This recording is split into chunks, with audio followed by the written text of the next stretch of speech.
They had the funds, yes, but I don't think they had the relationships, and I don't think they were as committed to doing records as they were television at the time. They had, Rocky was it Rocky 4? Yeah.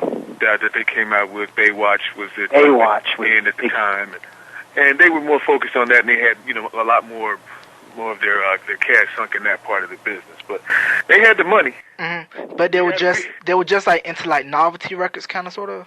Well, I think more so that the novelty records just absolutely just, the kids in suburban America wanted to hear what Weird Al was going to say, about the Bad album. It was just they wanted to see what the parody was going to be. So the novelty just naturally took off. But we weren't a novelty group. We were real with. I mean, this is a passion for us. So we didn't have that novelty. We just were straight up performers, singers, musicians, dancers, whatever you wanted to call us.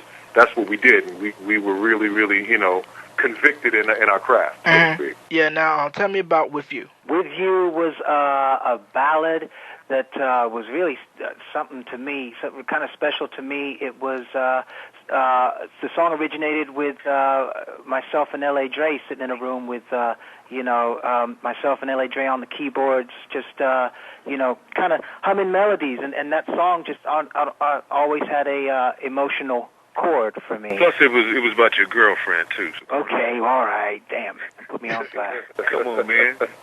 He was always sensitive and singing about his girl, and he loved to be with her. You know those feelings of love and passion that we all have as young men.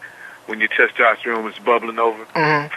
Yeah, you could definitely attest to that. And hey, that type of music brings out the best in you. So, so basically, that album came out, and why was there no follow-up? Well, as the old story goes, Scotti Brothers, they made some personnel changes inside, and we lost our champion. Richie Wise was no longer with the company.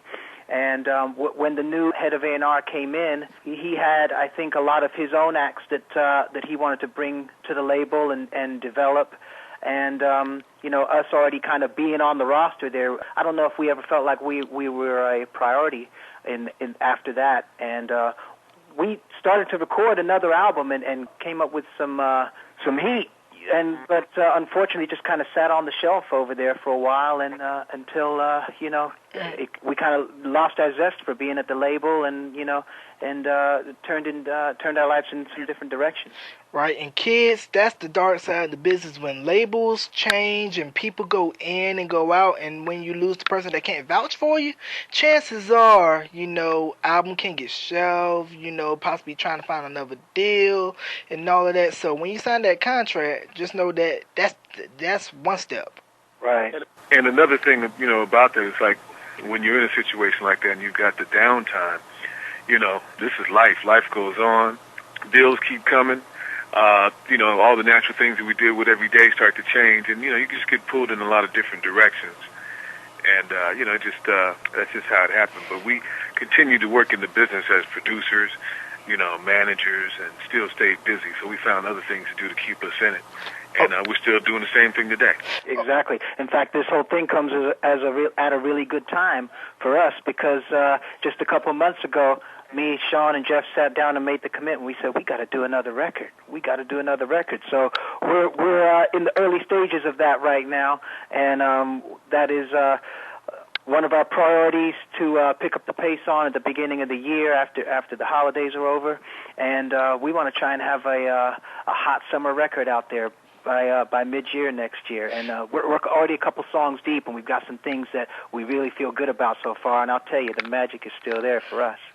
That's what's up. And I also feel like around 92, 93, there were a lot of great groups that came out, like you guys, Me to You, that was on RCA, Intro. It was just that, it was like New Jack was kind of dying down, Hip Hop Soul was coming in, and plus the labels were like really focusing on, gangster rap with NWA, Dr. Dre, pretty much out there, and it was kind of like, people don't really want to dance and do the Running Man and wear their silk rayon shirts. They want to wear the starter caps and the Raiders jacket, and don't want to rock their cross colors. Exactly. Yeah. And I think that era, today, is kind of still in existence. And I don't know, me personally, I kind of feel like, you know, we were part of almost like the last age of innocence in R&B, because we were about love, we were about partying, you know what I mean? We were about having a good time, you know what I mean? And making, you know, great feel-good music. And you know, some of that has kind of subsided in some of the more recent trends in music. Cause I know, like, I gone on YouTube time to time, listen to old school songs and whatnot, and like I saw comments on there where kids as young as I think like 12, 13, 14 saying that they like Make It Last Forever or Can't Stand the Rain by New Edition, and I just find that, you know, like, wow, these kids weren't even born when that song was originally recorded, but they can say like, yo, I love it. Yeah. Well, those songs are like they're staples in history. You know, you can't get away. I mean.